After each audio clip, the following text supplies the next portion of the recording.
Good afternoon, everyone. Welcome to today's session, which will be a live DDoS attack simulation on both websites and APIs.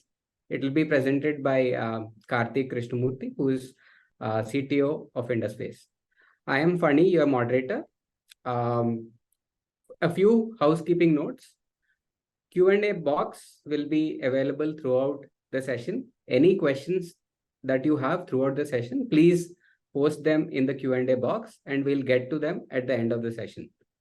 To keep the session more interactive, we have a couple of poll questions in between the webinar. Please answer them and we'll discuss results.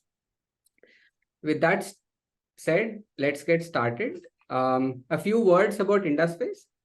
Indusface is the only WAP platform that has the full 4 solutions that allow you to discover all your applications and APIs, scan them for vulnerabilities, protect them on the WAF, and monitor them for any anomalies or any attacks. So it is a full cycle that allows you to discover, scan, protect, and monitor. We are trusted by 5,000 plus customers across 95 countries. Some of the logos are there on the screen. And that has enabled us to be featured on the top right of Gartner Peer Insights Voice of Customer report.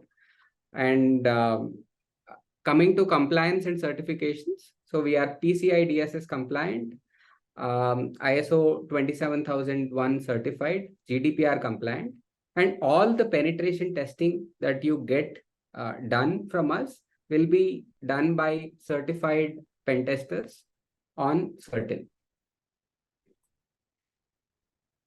Yeah, so we already discussed this. So the most important element in this is, when compared to everyone else in the WAP market, what we've already discussed is Indusface is on the top right. What you'll see is, according to this scale, we are, doing much better than many of the competitors in this quadrant. That said, let me introduce today's speaker, Karthik Krishnamoorthy, who has close to 3 decades of experience in leadership, mostly in engineering. He is the CTO at Indusface, where he oversees the whole technology aspects of Indusface. Prior to that, he worked in senior roles in engineering in Intel and Trend Micro. That said, over to you, Karthik. Sure. Let me just start sharing my screen. Yeah. Let's do that. I think it is. Sure. All right. Cool. Just let me know when you can see this. I think it takes a couple of minutes to load. Are we good?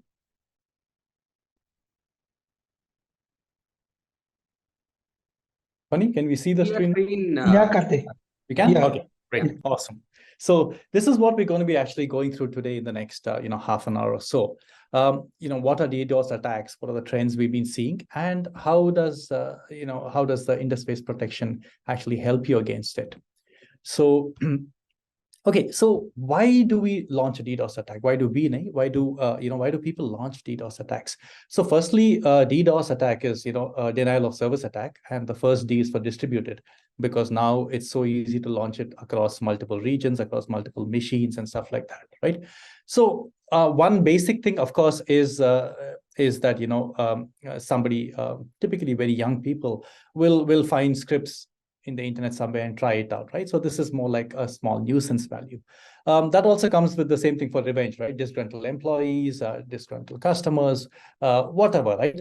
These can also launch these kind of attacks to just for revenge, what we can call revenge, right? There is definitely, competition can also, every time they degrade your business, it does help their business if they're direct competitors, right? So that can also happen. Politics and war, these are things that I think, these are the things that people see most often, are the ones that makes the news most often, is that whenever there are things happening in the world, in the geopolitical thing, there will be attacks, whether it is nation states actually using this as a way to cripple the other country, or damage the other country in the economic or reputation any other way, or even like to make a statement, right, which is a kind of activism.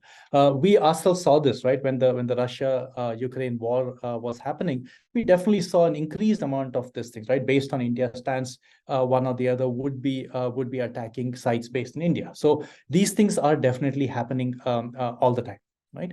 The last one is a little more tricky, and sometimes it can get away, unobserved for a long time.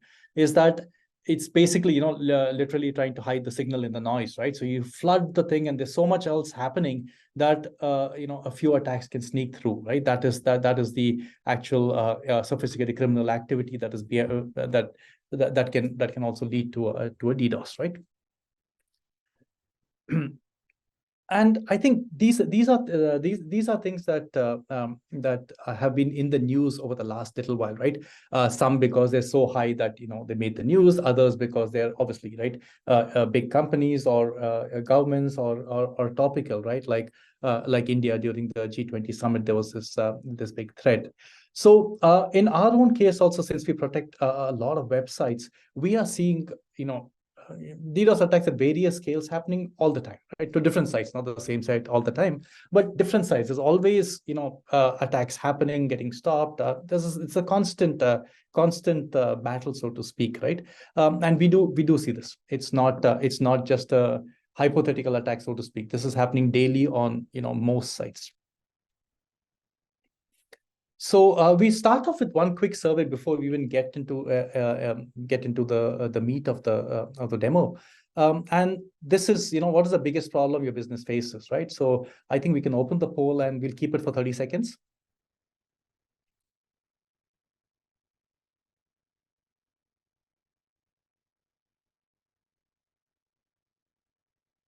I mean, every business has some impact due to DDoS, and it's more what would that be for you?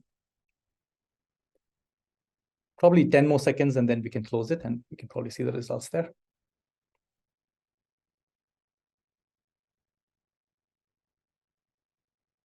Yeah, I think we can stop this poll, and I think people should have entered by now. And so a bulk of people are actually saying disruption of services is their biggest concern, like by a big margin. Actually, the others are a far second, so to speak, right? That's interesting. Yeah, reputation and financial losses come second. It's the disruption of service that most people are worried about. Okay, good to know. So moving along. Okay, our own research shows that, I mean, just like we said, there's news articles about it, but our own research and our own experience protecting customer sites has shown that, there is an increase compared to the previous quarter. We publish the state of the application security every quarter based on analysis of all the attacks we blocked, all the new kind of attacks that happened, what's happening in the vulnerability and threat landscape, etc. And leading, newspapers and publications actually pick up our research and quote them in their articles, right? So this is well researched, and this thing comes out every quarter. Okay, what do we think the cost of launching a DDoS attack, right? It sounds like expensive, right? Bringing down a site, bringing on complicated sites, right? Interestingly, the cost of launching a targeted DDoS attack is actually very low. It can be $10 an hour. If you sign up for 24 hours, it's even less. This is based on a study in 2022. In 2021, this was $15 an hour. So 2023 is likely to get lower, and it kind of makes sense, right? Because computing is getting cheaper, not more expensive as time goes on. Internet's getting cheaper, everything is getting cheaper, right? So it's actually easier. And many of these attacks are not launched. Of course, they can be launched by cloud resources and stuff like that also. And there are some that are that. But there's a lot more also that are launched by compromised machines and botnets and things like that. So the victims don't even know they're part of a botnet and trying to launch an attack. So, okay, let's get right down into our first demo. There will be a couple of demos as we go along. So let me, okay. So what we're going to do is look at this site. It is a test site that we are looking at. Now, this site it's a test site that looks like a bank, and the attacker is going to send high volumes of attack to the site, and to a point where the site experience starts getting degraded, right? It may even go completely down because of the volume of attacks. And to do that, I'm going to be using this tool, which is actually a load testing tool. It's not really meant as an attacking or a DDoS tool, but it generates a lot of load on the web servers, right? This is a performance testing kind of tool, not really using a malicious tool or something, right? But just to show you that what happens when enough load comes. So what's going to happen is we hit a resource and load it so hard that the web server is not able to serve up other requests on other sites, right? I mean, for other people and stuff. So let me just launch it right away. And it's you can see it's sending a high number of requests continually, right? As soon as one finishes, next one starts, and that's pretty much what this load testing kind of thing does. Let me come to this thing, and I will also load it in new tabs and see what happens. So you can see it's a little bit slower, and as you start browsing and as you start doing things, it will get generally slower and slower and slower. To a point where things will start failing. You'll start seeing failures in the tool as well because the requests stop working. I mean, it's already looks like in this particular case, it was already to a point where the experience is already getting degraded. And I think these conditions not even getting through at this point of time, right? So, okay, this loaded, but after an insanely large amount of time. So anyway, this I think is enough to show that, this is the kind of stuff the browser will see. Various users will see errors, things will work, things will stop working after some time. It's just you'll get 503s, you'll get various degraded performances as the attack continues. So to continue down this, right? Let me go to the next one, right? So what is the impact on the business when something like this happens, right? Even just 1 hour of business downtime. So this has been estimated by independent researchers and institutes, like the $300,000 per hour cost of downtime. Now, how does this work out, right? It's not just the business that is lost when the person actually comes to the site and cannot continue the thing, right?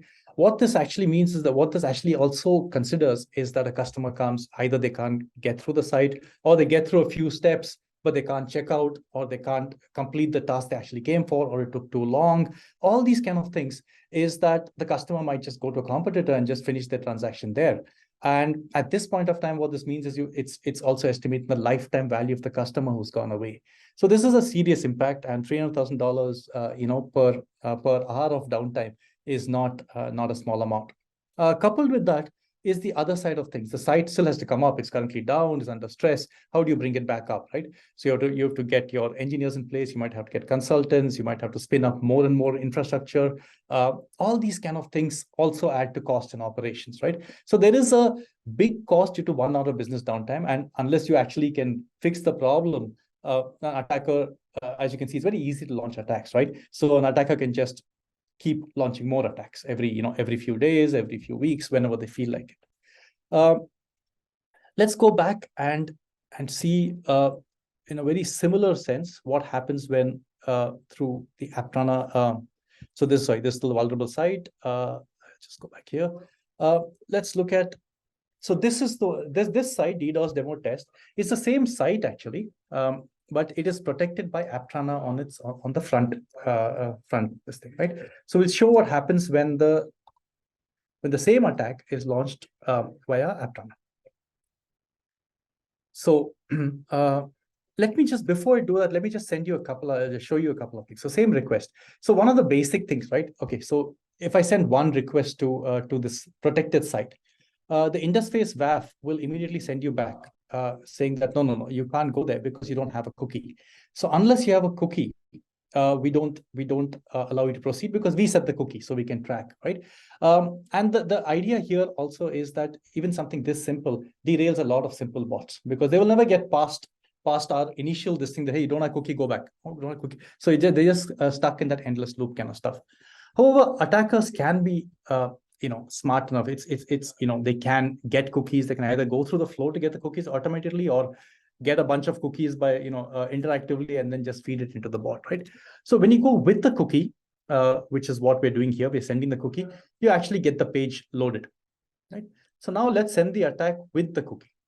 So there are simple protections we can do, but even those obviously can be circumvented.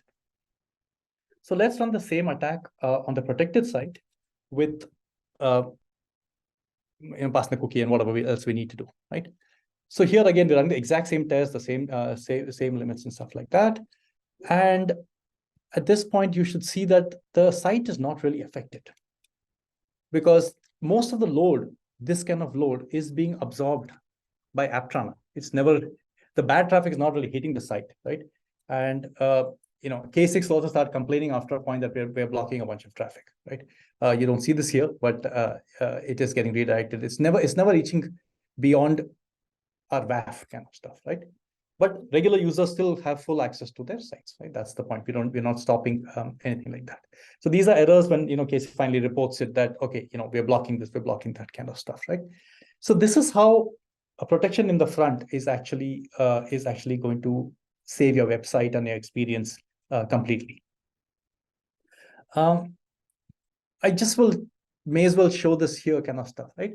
That the other kind of protection that we can do, one is, of course, rate limiting. You have a cookie, without a cookie, don't go ahead. Too many things, we can block the IP. And the other thing we can do, of course, is that, hey, too many requests on a particular site, typically login pages or any other critical resource, you have to prove you're human before you can continue, right? So this is, again, something that can be done in AppTrana, but yet another layer of defense, because bots will not probably be able to, will not be able to pass the captcha, right? So this is the kind of stuff that we can do, but you don't want to use it on all sites, on all pages of your sites, because it does interfere with your user's journey kind of stuff, right? So these kind of things are an option, but it should be turned down only. It can't be your first thing to do kind of stuff, right? Either critical resources or or after a certain threshold of requests is when you go and do it. Okay, let's get back here. So this is how AppTrana will actually protect your website and save you from any of these attacks in a very small kind of demo. Here's yet another poll we're doing here. And in this kind of stuff, so what we showed here was actually one simple, actually, it's not even a malicious tool. It's a load testing tool for your website or API. And it's a very good tool. And you could see that it's quite easy to bring down small websites by using this. So what will your organization be? What do you think your organization can handle, even in terms of when multiple machines and multiple compromised assets across botnets and stuff like that, right? If those kind of DDoS attacks are launched, how confident are you that you could actually survive it without significant user impact? Cool, I can probably another 10 seconds.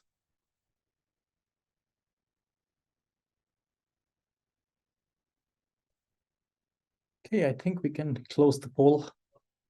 I can read it. Okay, so we are about, quarter of the people are very confident. A bunch more people, bigger chunk of people are, about 40% people are somewhat confident, right? So that's good. So people have some protection, but not sure whether they can really survive a seriously large DDoS kind of stuff, right? I'll talk a little bit more about our protection as well, and then we'll also get to APIs. But let me get on to this.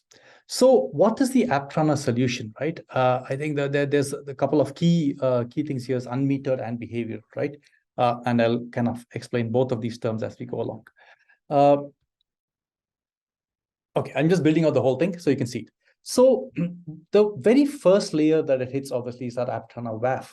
And there what happens is that the known bad things that we know are bad, just looking like off the bat of it, we can look at it and say, okay, this is a SQL injection attack, this is a cross-site attack, this is a command injection, etc., right? These kind of things that we can block we will block right away, right? So that's not even this thing, right? That's like table stakes. But going ahead, we also have this whole intelligence and data pipeline and analysis engine in the back end, right? Which is doing a lot more of this specifically for DDoS and bot kind of protection. By the way, in this slide, wherever the purple circles are, those are where human beings are involved. This thing, but the green ones are completely automated.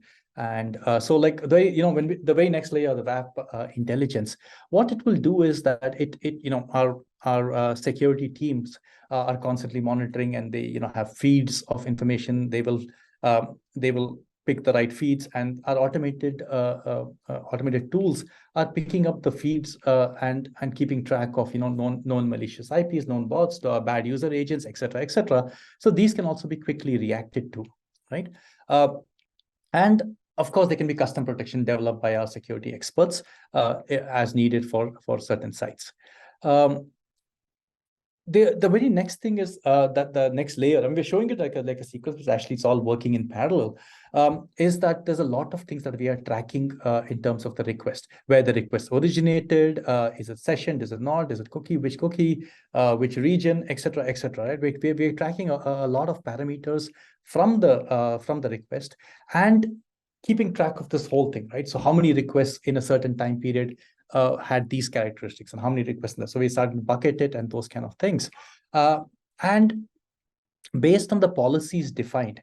So the Aptrana ships with system policies which have been created that works generically across all websites, and those are enabled for all websites by default.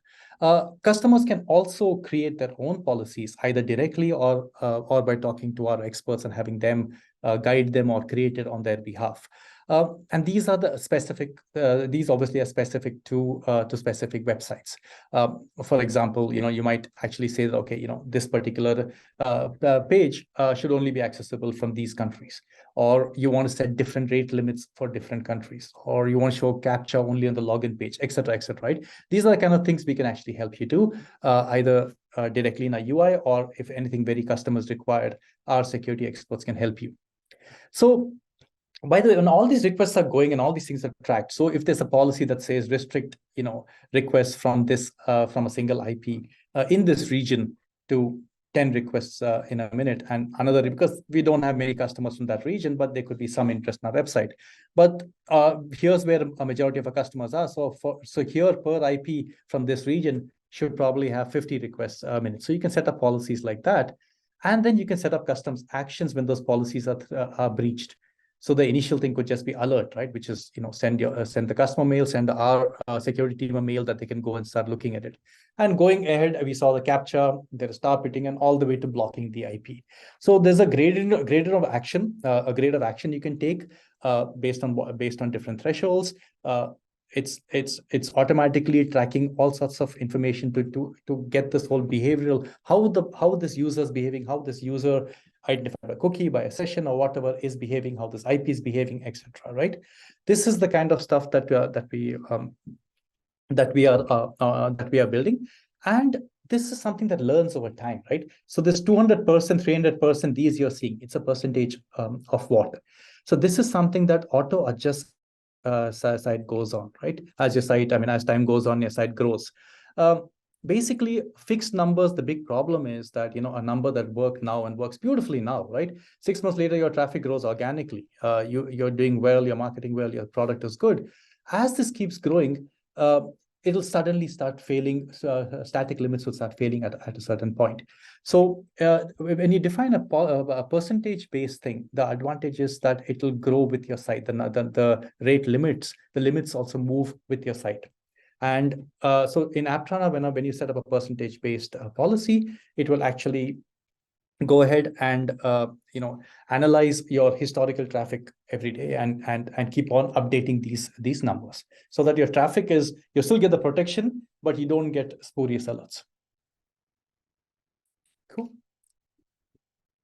All right. So here's these two graphs are what we are showing from a very, very, very recent thing. I picked it up, I think, yesterday or day before something, right? It's a very, very recent thing. So on the top left, the graph here is attacks as Aptrana saw. Just the attacks, not the legitimate traffic. This is the attacks blocked by by Aptana. And the bottom right is what the website saw. So there was a spike in traffic from some malicious actor. Aptana noticed it and then started blocking that, started blocking, right? And as you can see, if you look at the site, from the site point of view, there's traffic, there's a spike, but going ahead, it is completely the same regular traffic, the same level as we were seeing before. It's not higher. And as important, it's not lower, right? So we're not aggressively blocking too much and affecting your legitimate visitors either. So it's the correct protection. It's not over anxious or over eager either. Cool.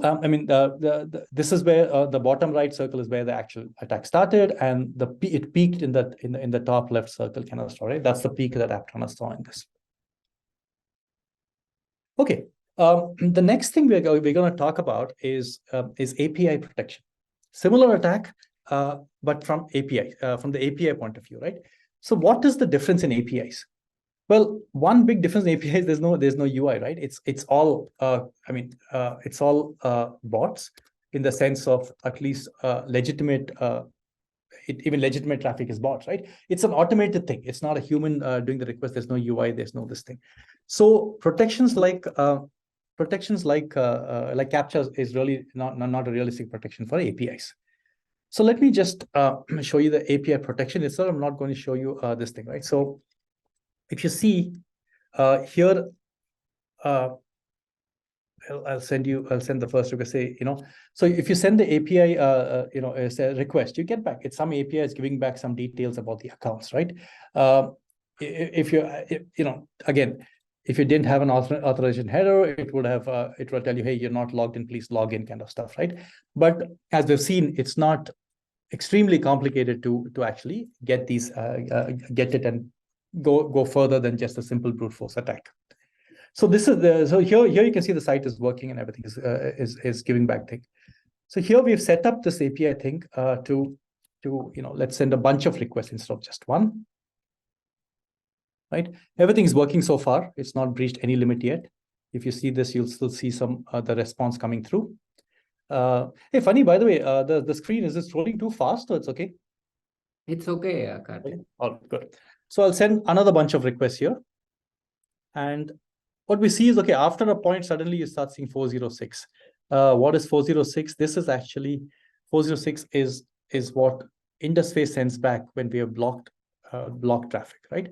You get an incident ID, which you can reach out to our backend team or a support team who will tell you exactly what it was and what action should be taken. This is a good trigger to go analyze traffic for a certain amount of time, which we'll do for you, and help you with this so that even future things and what type of attacks are happening will be blocked and analyzed, right? Only this is blocked, by the way. The very same attack, the very same request from another site, from another IP would work just as well. So it's not like we're blanket blocking or interfering with other users. Only the user who's doing the malicious behavior is getting impacted. Okay. I'll just continue. Okay, so what is the Aptana rate limiting solution for DDoS, right? If I just go down the Aptana solution, right? Aptana solution, the protection is based on a highly scalable infrastructure, highly efficient infrastructure because because we have to serve up the request so fast, and it is built on the AWS cloud platform, so it's completely auto scaled to scales almost any load, and multi-layered protection based on these, normal rate limiting, behavioral DDoS, bot protection. We have a lot of these built in. The other good thing or unique thing about Aptana thing is that it's unmetered. You only pay for the legitimate traffic. You don't pay for anything that we block, no matter what the load or number of requests. That is something that we are absorbing, which actually goes down to the first point, right? That's why it's an our incentive or it's an our benefit to keep it as efficient as possible, right? So we don't overspend. That being said, unmetered DDoS protection is a good thing, so that that if you're paying for bandwidth, it's because you have got that much bandwidth, and that's why you're paying for it. Anything that is malicious is something that we take care of. And the rate limits. So this is again what I said, the static rate limits, or even if you poll, in many organizations, the security person and the application team is different. Plus application and marketing, there could be certain things that happen that the security team will not know about, right? So in that sense, a static rate control will never work. So since our rate control adjusts over time automatically, that actually keeps the limits correct over time, right? And of course, it can be tuned by the user when they want. But this is the AppTrunner solution for DDoS. It obviously protects in terms of attacks, it protects the attacks. It protects against bots. It protects against volumetric DDoS and all sorts of things like that. This is, I think, our last question here. If you say yes to this, our team will reach out to you and give you a demo, perform a test, see how your site behaves, and explain our protection, right? Once again, I think we'll take 30 seconds for this. Yeah, so Karthik, let's keep this poll open and then we will okay, all right. Continue the presentation. I can continue on. Okay, cool. Yeah, I'll do that. Cool. All right. So this is what we touched upon today in terms of the demo and everything that we showed today was actually around the risk protection and specifically around the DDoS mitigation, maybe bot mitigation. That's pretty much what we touched upon here. But AppTrunner as a solution is a complete web application and API solution. We go through from right from discovery to this thing, right? So if I'm just going from one side to the other, we can discover the assets. Many organizations know, of course, of their core assets, but they are assets they don't know about. We continue that with, after discovering assets, we also discover APIs and API definitions. Once again, shadow APIs are the thing and another big problem and concern for users. Shadow for customers. Shadow APIs come in two things, right? One is obsolete APIs that haven't been removed, and the APIs that nobody knows about because developers just added it. So these kind of stuff. So zombie APIs are, old APIs, and then shadow APIs are new APIs that nobody knows about, right? Not gone through the process. So it may not be as tested. Ditto for resources, right? Unless you know your assets, there could be some assets which are hosted by some team because they just created it and hosted it. And it may have backend integrations to other teams, and they could be, basically making the other things vulnerable through a different way. Once we discover the assets, we have an automated scanner. We have manual pen testing. We can scan APIs, both automated and manual pen testing can vet your APIs. So we have a lot of detection built in, right? Both automated and human expert driven kind of detection. And you get a complete report about what's happening there. Protection is, that's what we touched upon most this time, but the protection is, WAF, DDoS mitigation, bot mitigation, as well as, our security team can write custom protection for you as needed. And in terms of APIs, because we discover APIs, get their definitions, we can actually validate the API parameter. So if you know that this is going to be an integer, you stop all attacks on it, which don't involve integers, right? That pretty much cuts your attack surface down dramatically. So positive security model, powerful thing. And that's also something we do.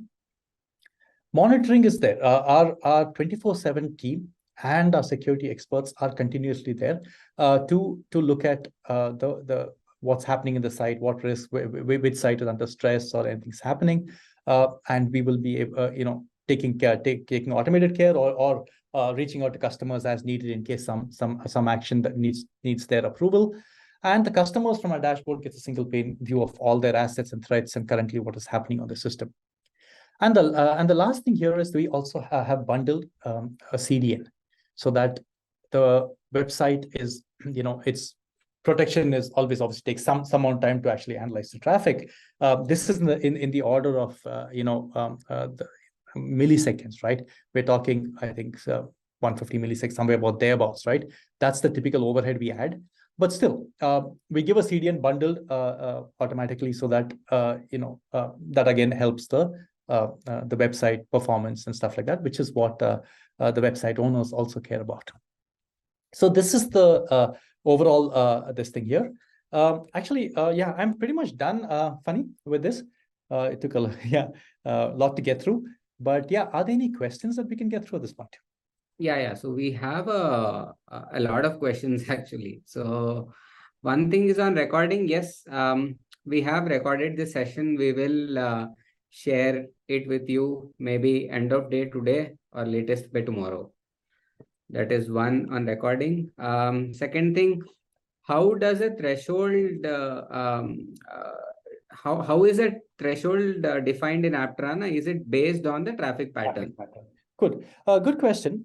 We have two ways of defining threshold, right? One is, of course, is by static. That's which is something that this is something that the website owner themselves will be able to set as a threshold in case they say, look, I know my site, I know that this particular page is whatever, right? They can do it. What we prefer users do is what we call behavioral. So this pretty much you define as percentages. So you say, okay, this particular page, I will set it as if anything goes beyond 200% of something, then it is we can actually stop it. So based on traffic, yes. And if in terms of requests, it is based on traffic, and the traffic is automatically, as we see traffic, this will adjust over time, right? That's what I said. I'm not sure if that is specifically a question asked or if there's something anyway. So if there's anything else, I think you can. If it's not, if it didn't cover exactly what you were asking, please feel free to reach out to our team. They will get you the exact question. Yeah. Next one is on the load stress tester that you used. People are asking, okay, which tool? Okay, so this tool is actually it's K6 by the Grafana team. So yes, it is safe to use, as in you're okay to use it. It's not a malicious tool. It's not a this thing. On the flip side, you try it on production site, you will impact production traffic, right? It is a good tool written in Go. It can generate a lot of traffic. It's very powerful. It's meant to be load testing, performance testing kind of tool, right? So it's completely legitimate, provided by the Grafana folks, right? It's called K6. It is a good tool. So you can use it, but the caution is please don't use it on production sites without knowing what you're doing, right? So yeah, and the follow-up question to that is, will they keep spamming us to grow their business? So that one. no, because you can just download it off GitHub. Oh, sorry. Yes.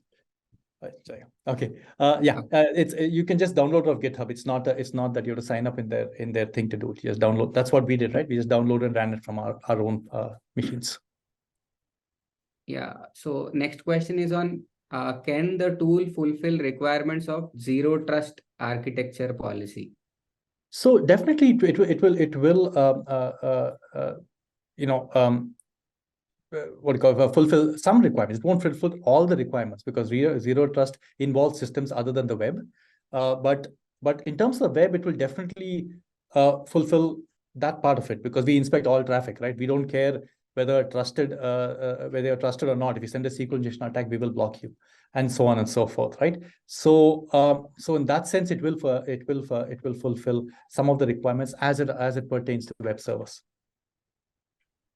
Yeah. Next one, I think this is by Mohit. He's saying growing traffic would not lead to adjusting the rate limit. I think, it would is what we are saying, right? Because we do the analysis.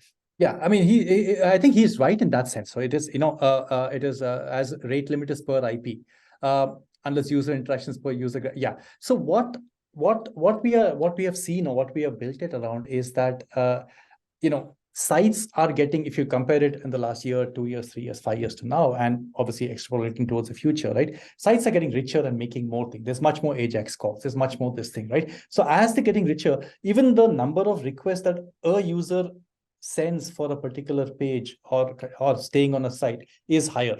So we will adjust to that over time, right? So yes, it can be IP based. It can also be based on session or whatever else we want, right? Or whatever other tag of the user, identifying the user as we want. But yes, so it's not. It will adjust based on that. That's what we are saying. That as we see that this thing, and this is what we've seen in sites as they get more users and get richer and stuff like that. The next question, would there be an attack without exposing IP from the attacker, and how will it be neutralized? So, I mean, Actually speaking, there is you can't not expose an IP in most cases, right? Because when you connect, you have to have an IP from somewhere, right? You can spoof an IP, and those kind of things is what some attackers do. But again, with the AWS infrastructure, the infrastructure is pretty good at making sure that to take care of that, to get the real true IP kind of stuff. And even beyond that, if we do suspect a lot of these things are happening, right, we can look at other details in the request. There's so many, as you saw in some of the screen console things that I typed in, right, the headers, the cookies. There are a lot of other things, characteristics that we can look at to identify certain things. Yeah. So one more question. Aptrana can be the first line of defense to take all the traffic. How does it serve, or how is it being integrated with existing CDN to serve static content? Correct. Okay. So the question is, sorry, I forgot that people don't see the questions. Okay. So yeah. So or maybe they can. Anyway. So yeah, Aptrana can be the first line of defense, but in terms of CDN, a CDN should come before Aptrana, because Aptrana is protecting you from attacks for the most part, and which means a CDN is great for like exactly what Sriram, what you said, right? A CDN is great at serving static content and stuff like that, and it's great because they have POPs all over the place, so it can serve up these requests from the closest thing and really take care of those things very, very well with a good experience to user. You don't want to be filtering all static assets through Aptrana. However little overhead we add, why add it, right? So we always put CDN first, and then Aptrana to protect your actual dynamic request kind of stuff, right? So if it's a non-static page, care of it, and if it is any of these static resources that CDN can serve, it should be the CDN before Aptrana. Yeah, so next question is on false positive blocks on DDoS. For example, a marketing campaign can generate large traffic. How do we distinguish? That's a very, very, very good question. Again, this is always the balance we have to draw, right? So typically, again, because of the way these things work, right?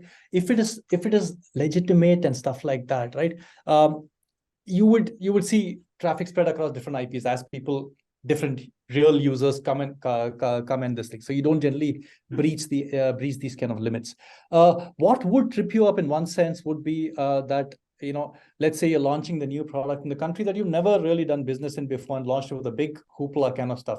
And the first day you launch, there's a big flood of traffic. Yes, there would be impact in that sense. So in those cases, before launching something like that, it's good if the site talks to us so we can tune it for that country before doing it. Otherwise, yes, it's very difficult to if there's a policy defined that says from this country only stop this, or a certain limit is lower for this country, and then suddenly you get higher, you get this thing, right? You shouldn't get tripped up by that, right?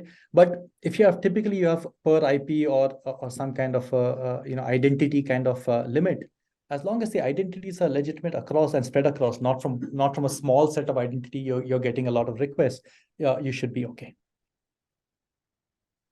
Yeah, so I mean, just to add to that, the power of these policies they're very granular. So the policies are always per IP, per URI, per IP, per host or something like that. So because these are more granular, the chances of false positives are drastically reduced. Cool. All right. The next question, how do you differentiate your product from other tools in the market? Right. Let me see if I have a slide about this, but okay. So there are some, just specific to DDoS, then I think unmetered and behavioral DDoS, we are the only ones who do that. But if it's the overall platform, I think the slide that Karthik is saying, so right from discovery to monitoring, where the security experts act as an extended SOC team, so that whatever alerts that you get. So the DDoS slide that Karthik showed earlier, where 200% there's an alert that's sent. So there are similar alerts that are sent for, let's say, an SQL injection attack or a bot attack. our managed services team also gets those attacks and is proactive and works with you to block those in advance. So that is my answer. So over to you, Karthik. I mean, I think you covered the bulk of it. And I think because of the whole spectrum we do, right from asset discovery, from APIs, and all the way from, I think we are one of the only companies that combines the detection and the protection, right? So it's all in-house. It's not the detection is somebody else's problem, protection is one problem kind of stuff, right? So this kind of stuff is not something that I've seen anybody else do, whether they're large or small. Yeah, I think somebody, there's also a question about AWS WAF. Definitely, we are more comprehensive than AWS WAF. If you're an AWS customer and this thing, I think their premium service, which is, crazy expensive, then they get humans involved. Otherwise, it is, only their rules, which customers have to write themselves for the most cases. Yeah, it costs about $3,000 a month for the advanced Shield Advanced plan at AWS WAF. So, but you can go look at our pricing page. You get monitoring and managed services at a fraction of that cost. Right. I think there was one more question on during DDoS simulation, do you reach out to warn the team first? The answer is yes. So the alerts reach you as well as our managed services team. So in fact, the team also works in conjunction with you to block the threat. And right. Actually, so, and the question here, I think, is also like, I think if you look at the demo, this was our demo site. We would never run a DDoS simulation on your site unless you prove you own the site first. So we are not in the business of, trying to bring down a site, right? A legitimate site. That's not really. So this simulation obviously was our own demo site. If you sign up in that poll and say, hey, do a simulation, unless you actually reach out to us and again, prove that you own the site, we will not do anything like that.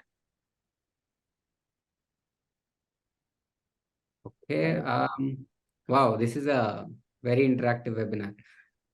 Is DDoS protection available as a standalone module, or do customers need to purchase the complete WAF? So I think it's not standalone. I think for us, Aptana is the product, right? Aptana has plans, which is basic, advanced, and premium kind of stuff.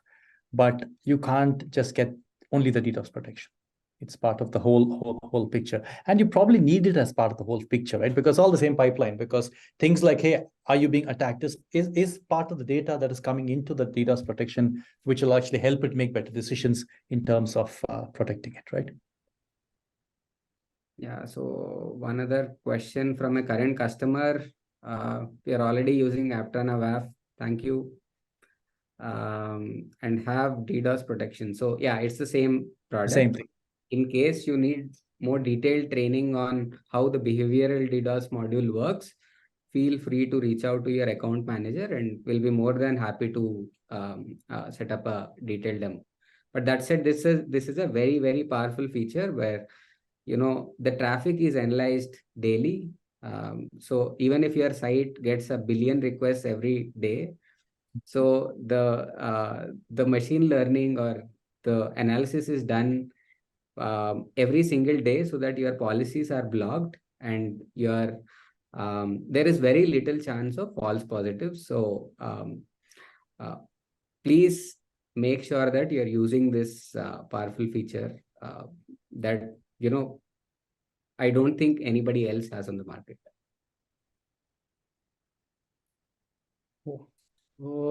Is your backend multi-cloud? Right. I mean, short answer is not yet, but I mean, things are underway kind of stuff, right? Could be, but right now it's completely AWS. Yeah, that said, even if your applications are hosted on Azure, we will protect them. So in a sense, Cloud WAF is good that, no matter where you're hosted, whether it's a data center or anywhere, so we can protect it and you can manage that with a single console. For example, let's say you have a site on Azure and AWS. You use AWS WAF and Azure WAF. You actually have to monitor two consoles. in our case, it's just one console that you monitor, and we have integrations to all the SIEM tools and anything. So in case you don't want to log into that console also, we integrate to your SIEM tool so that all the data is in one place.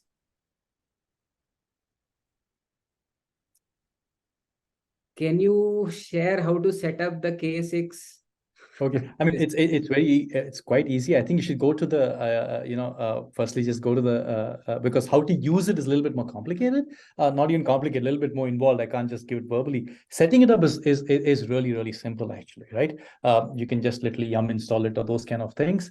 But that's the basic setup that I did, right? If you want to really use it for load testing of your application and stuff, it's quite powerful. So I would really encourage you to search for cases, go to the Grafana site, and they have very detailed documentation on that.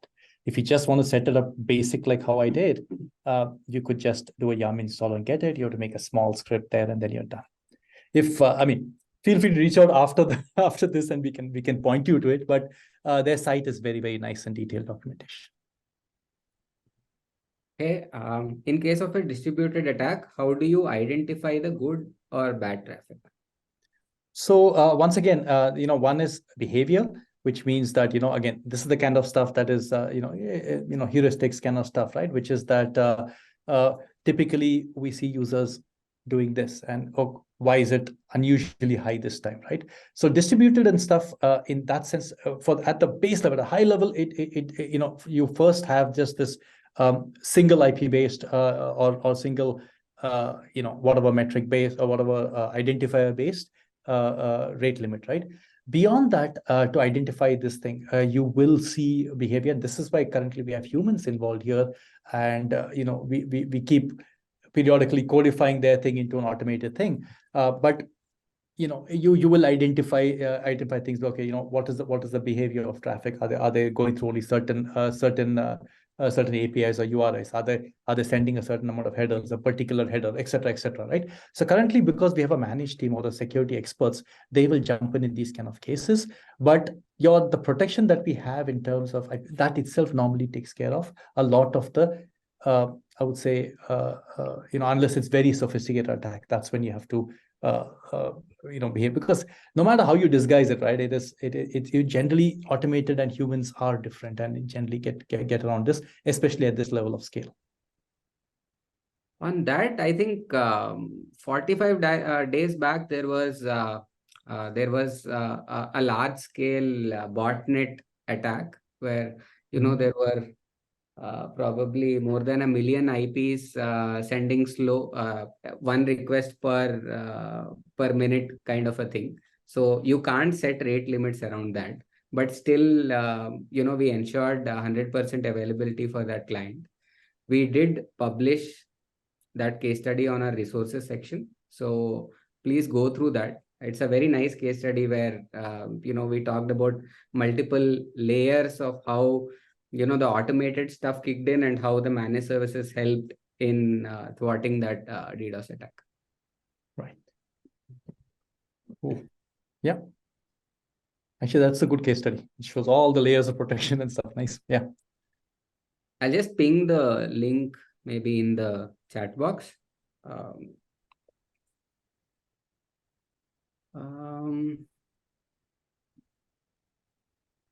Okay, so DDoS for the first time. Yeah, we'll share the video recording.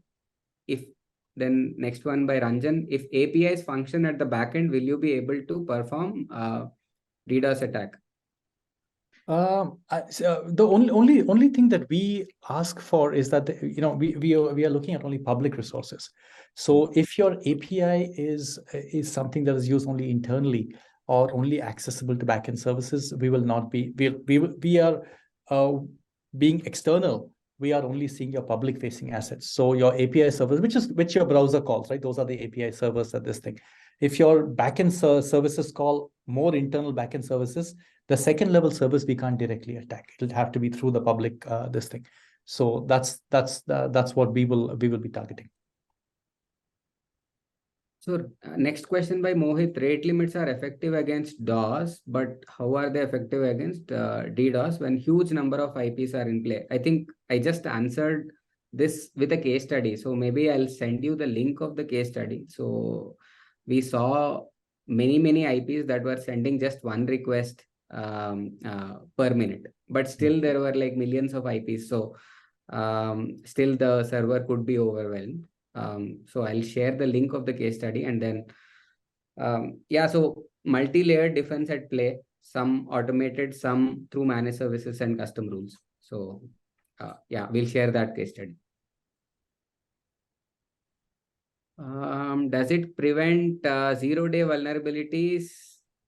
Yes, I think virtual patching is something that we are very proud of at Indusface. So in fact, in all your contracts, we say that, hey, you have a 24-hour SLA to protect you against any critical vulnerability. So what happens is we write our security research team writes those rules to ensure that all the zero-day vulnerabilities are also blocked, and we also guarantee zero false positives on that. So yes, there are, like, we very recently did a webinar on virtual patching where I think Vivek, our VP of products, explained how we wrote a virtual patch for a Java Spring for shell vulnerability, and that essentially bought application teams enough time so that it is patched on the WAF, and whenever they have the time, they update the Java Spring framework, and then we remove the custom rules so that the application is protected. Over to you, Karthik. Yeah. Zero day. The only other thing I'll say about zero day is that because a lot of our products, for example, SQL injections and stuff like that. I mean, 0 days mean multiple things, right? One is 0 days specific to an application and stuff like that, right? So a lot of our actual vulnerability protection will take care of any future threat also, right? Because we'll block a SQL injection irrespective if it was discovered in the application today or 6 months back. Specific protection that are new types of attack vectors that we find will be, of course, quickly reacted to and stuff like that, because that's what we do, right? We are a security company. But you'll get a lot of zero-day protection just because of our generic rules in terms of blocking many of these known OS top 10 attacks. Yes. So one question by Fian, it says the demonstration was for DDoS, not for DOS and not DDoS. Yeah. Any practical steps on how we can safely do DDoS simulation? I mean, it pretty much just means to run it on multiple machines or across multiple IPs, right?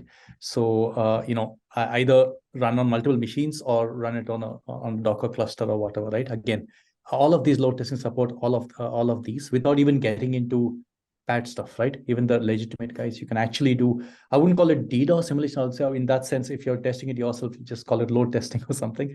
But yes, it's easy enough to do it that way, right? Either run multiple copies on multiple machines and synchronize them.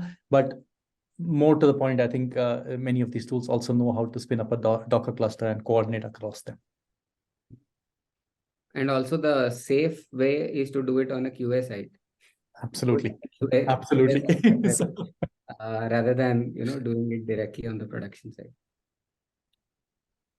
How to prevent OTP-based DDoS attack without blocking mobile number, mail ID, IP? Wow. Okay. I mean, I think there will be a long answer to this, and you'll probably have to speak to our security experts for this. But if it is automated things, right? Even things like of course, IP is an important thing. By the way, you may not block the mobile number, mail ID unless the same one is used a lot. But IP is still good, because why should the same IP be trying to hit this page that will request an OTP so many times, right? So that's still a good thing. And beyond that, you might have to get more custom protection, right? Are you this thing and you don't block the mobile number, but you can block the IP. But captcha on the OTP page, so that you're throwing in a computational roadblock to the user before this thing, right? So again, your idea here is to stop automated bots, not a lot of humans from doing stuff, right? So these are the kind of typical protections you will take for anything like this, which is costing you time. I mean, costing you either money or resources from the on your backend. You will protect it in various ways, right? Either limits and stuff like that. So the next question, is the service 24/7 by human team available to clients? Yes. So our differentiation when we started WAF is that, hey, a security tool by itself is not enough. And you're increasingly finding it difficult to hire people who can manage something as complicated as a WAF. So that is where all our plans include managed services. Can you share the GitHub? Maybe we'll send in an email. What is the minimum ETA, maximum ETA to resolve? So we have a detailed SLA document. Maybe we'll share that on an email to you. Is it MSP? I think maybe managed security service providers. Yeah. So yes, it is. We have a detailed documentation on who does L1 support, who does L2, who does L3, all of that. So please reach out, Tejan. So maybe what I'll do is we'll set up a detailed call with you on this, and then we'll walk you through that. K6, I think this has already been answered. So the purpose of the demo was, to show it. Usually for the DDoS attack to kick in, it takes a lot of time. So we simplified it. The same thing you run on multiple machines using Docker or something that Karthik talked about. You should be able to do this. Right. Then finally, AWS has one DC in India. In case if DC fails, how do you? No, they have two. Yeah. They have two actually. They have in Mumbai and Hyderabad, right? So. Yeah. And then and even beyond the story, so we can, we will, if there's catastrophic failure like that, we can move the site's protection into a different zone, different DC if need be. So we are set up to do that. Yeah, and we already have WAF blocks across the world in various continents. Okay, AWS WAF. Limiting less than 10 requests is not possible. However, WAF identifies for, and if you, okay, maybe that is an FII. Here, Aptrana can limiting less than 10 requests blocks. I mean, you could define it, right? And what this actually means, if it depends on where you're talking about the blocking, right? If you're talking about a regular behavioral DDoS thing, yes, you can define a limit smaller, but which means that if a user crosses the limit, then yes, we will start taking the action defined in the policy. But if there's a sudden spike, right? If the user, typically it's 5 years, you define it as 10, and then you get, 1,000 requests in 10 seconds, you're not going to be able to react in those 10 seconds. It takes it'll take some amount of time to go to the backend, realize it, and this thing, right? Which is in the 30-second range, right? You're not going to be able to do it in the 1 second. If it's absolutely critical, then you have to reach out to our experts who will write a custom rule for you, and not the entire backend pipeline. I think they'll have to do it a slightly different way.